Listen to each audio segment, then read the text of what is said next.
Law of tort में जो topic number 5 है वो है रिमोटनेस ऑफ डैमेजेस। तो रिमोटनेस का मतलब है एक limitation to an action for negligence.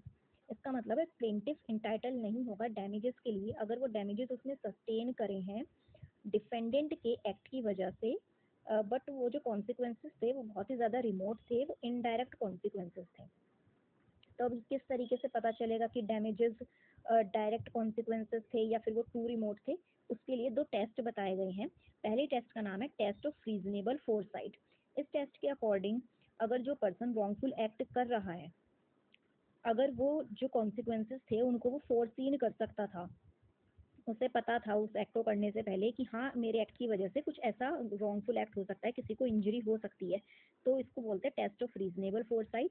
और इस केस में वो पर्सन लाइबल होगा कंपनसेशन के लिए। इसका एक केस लो भी आता है, स्कॉट वर्सेस स्टेफर्ड। इसके अंदर ये होता है कि एक डिफेंडेंट है, वो एक सपोज एक पत्थर लेता है और वो उसको बहुत ही भरी हुई जगह पर, जहाँ पर बहुत सारे लोग होते हैं, एक मार्केट प्लेस होता है, वहाँ पर वो उसको फेंक देता है। एक पटाखा होता है, एक फायर क्रैकर, वो उसको वहाँ पर फेंक देता है और वो जाकर के किसी पर्सन को लग जाता है। और तो वो बाद में ये क्लेम नहीं कर सकता कि मैंने तो ऐसे ही भरे हुए जगह पर ऐसे ही फेंक दिया था, मुझे क्या पता था कि ये किसी को जाकर के लग जाएगा।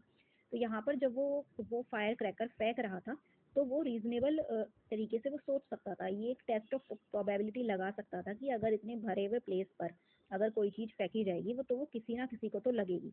तो ये होता है टेस्ट ऑफ रीजनेबल फोरसाइट। इसमें आपको केस याद रखना है स्कॉट वर्सेस स्टेफर्ड का। और जो इसका सेकंड टेस्ट आता है वो है टेस्ट ऑफ डायरेक्टनेस। इसमें जो टेस्ट ऑफ रीजनेबल फोरसाइट था, जो उसमें स्कॉट वर्सेस स्टेफर्ड आया था, उसको रिजेक्ट कर दिया गया था और देखा गया था कि अगर जो एक्ट है, अगर जो हार्म हुआ है वो अगर डायरेक्ट कॉन्सिक्वेंसेस की वजह से हुआ है तभी उसको टोर्ट में कंसीडर किया जाएगा, अदरवाइज नहीं किया जाएगा। तो यहाँ पर टेस्ट ऑफ डायरेक्टनेस से रिलेटेड केस पूछा जाता है, वो है Smith versus London and south western railway company. तो इसमें यही था कि एक पर्सन तभी लायबल होगा उस इंजरी के लिए अगर वो इंजरी उसके एक्ट के, जो एक्ट उसने एक्ट किया है वो उसका डायरेक्ट कॉन्सिक्वेंसेज है उसके रॉन्गफुल एक्ट का। भले ही उसने पहले से फोरसीन कर लिया हो, इससे फर्क नहीं पड़ता, कॉन्सिक्वेंसेज डायरेक्ट होने चाहिए। तो इस वाले केस में Smith versus London and south western railway में टेस्ट ऑफ रीजनेबल फोरसाइट को रिजेक्ट कर दिया गया था और टेस्ट ऑफ डायरेक्टनेस को इसमें अप्लाई किया गया था। अब एक और इसमें केस आता है v Polemis and Furness Withy and company limited, 1921 का केस है। इस केस के अंदर ये जो दोनों टेस्ट है, टेस्ट ऑफ रीजनेबल फोरसाइट और टेस्ट ऑफ डायरेक्टनेस, इन दोनों को ही अप्लाई किया गया था।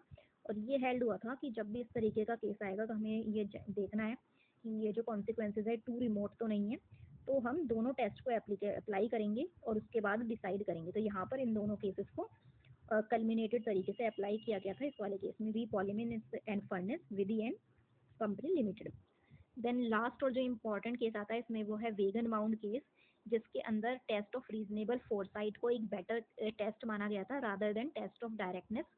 तो उन्होंने कहा कि इस वाले केस में ये था कि टेस्ट ऑफ डायरेक्टनेस को इनकरेक्ट मान लिया प्रीवी काउंसिल ने कि डायरेक्ट कॉन्सिक्वेंसेस का ही हम नहीं देखेंगे, लेकिन अगर रीजनेबल फोरसाइट थी, अगर वो एक्ट करते हुए उसके माइंड में मतलब उसे पता था कि टेस्ट ऑफ प्रोबेबिलिटी लगा ही जा सकती है वहाँ पर कि उसके एक्ट के ये कॉन्सिक्वेंसेस हो सकते हैं, अगर ये उसे आइडिया भी था तो भी उसको टोर्ट कंसीडर किया जाएगा। ये हेल्ड हुआ था वेगन माउंट केस में।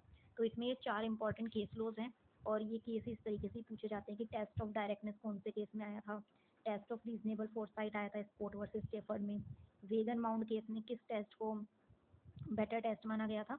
ये 4 केस लॉज इसमें इंपॉर्टेंट है और यहीं से ही क्वेश्चन बनते हैं। नेक्स्ट वीडियो में हम कवर करेंगे strict liability and absolute liability.